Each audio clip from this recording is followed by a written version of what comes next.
I've been using the AirPods Max as my main headphone for about 3 years now. Keep in mind, I'm not a big headphone guy. I'm not using it every single day. I'm more of a speaker guy or an earbud kind of guy, but these have gotten some use over the years. So let's start off with things I like.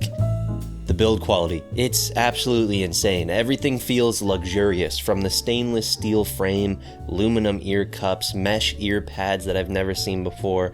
They're magnetized to easily be replaced, or a headband that thinks it's a trampoline. And then the small details, like how there's no cheap plasticky clicky sounds when you adjust the fit. It simply and smoothly glides up and down. Or the digital crown for volume and playback. It works so well, I never want to go back to buttons again. There is a debate to be made about the headband though, because yes, one slice of a knife and it's over. But I've had absolutely no issues with wear from fraying or any holes appearing. It also hasn't lost its tautness, which leads into the overall design. When they first announced it, I had never seen a headphone like it before, and I still just love staring at it. They got a retro futuristic vibe going on, which I think looks really cool. Sort of leaning into a fashion accessory, definitely more so than other headphones, but at the same time, they don't stand out too much. They also just look good on a stand sitting on my desk being a really expensive paperweight. But none of that means anything if they aren't comfortable, which thankfully for the most part, they are. They come in at about 385 grams, which I was a little concerned about at first because the Sony XM5s are only about 250, but as I've used them more, I'm totally fine with wearing them for longer sessions, whether it be car rides, listening while doing work, or mucking some food to YouTube videos. The ear pads are breathable and have a balanced squeeze because of this angle adjuster that can be tilted and turned. The headband is a soft little hammock that doesn't grab or create pressure points, but for all my small-headed people or those thinking that working out in a luxury metal headphone is going to be the best experience,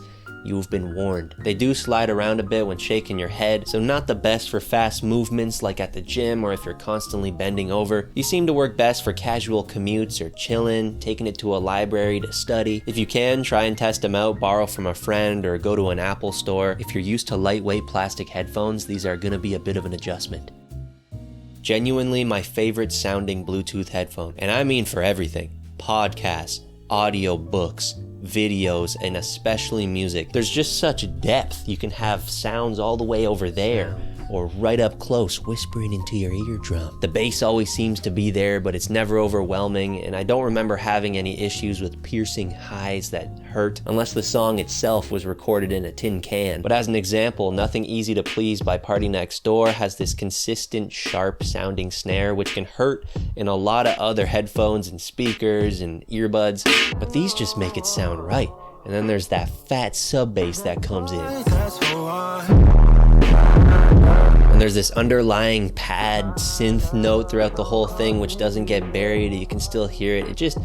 It's so clear. I haven't noticed any distortion, and they get pretty frickin' loud. I mostly hover around the 60 to 80%, and apparently it's got an adaptive EQ, which adjusts based on the fit and seal, which apparently it's doing a pretty good job. Yeah, just a fantastic balanced sounding Bluetooth headphone, which seems to handle pretty much any genre I throw at it.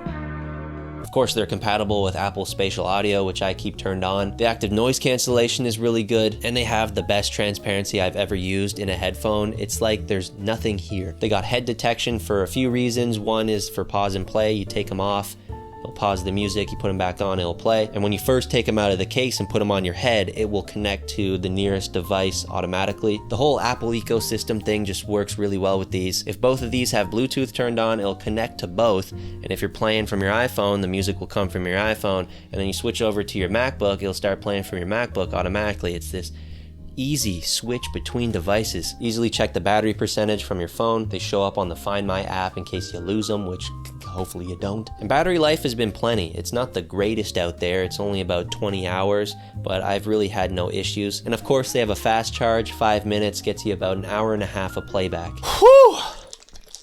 Let's dive into the things I don't like. I think you knew this was coming. The case. And I don't even care about the look. The look's whatever, it kind of works. It's the functionality. It's terrible. They offer absolutely zero protection other than the ear cups maybe getting scratched, but even then they still show at the top here. The biggest weak point is the headband, and it's the only thing showing, and it's the only thing you can really grab them by, and it just doesn't make any sense. You do have a little cutout for the charging, which is lightning, which leads sort of into the next thing I don't like, is that it uses lightning. With everything switching over to USB-C, it's just another cable you gotta carry and worry about having. Not a huge deal for me yet because my iPhone still has one. We're not there yet, but it's just one of those things. And you'll notice there's no regular aux port, so you gotta buy a lightning to aux port cable. And gee, what else? Oh yeah, the price. Alright folks, it's a microphone test of a really expensive headphone. I got 2 random sentences here.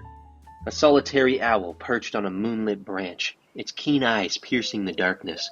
In the stillness of night, the rustling leaves and distant hoots created a mysterious ambiance, weaving tales of nocturnal adventures. How's it sounding? Alright, we got about 70 decibels of cafe noise being played from my TV.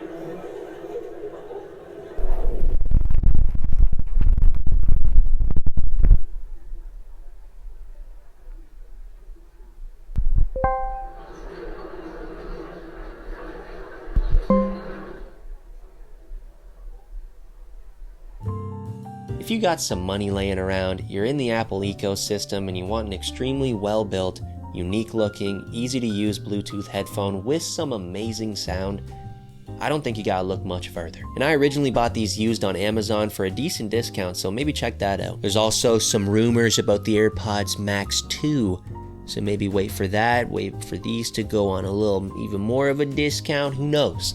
But yeah, hopefully you enjoyed. If you found this useful, do a little dance. Thanks for watching. I'll see you in the next video. Farewell.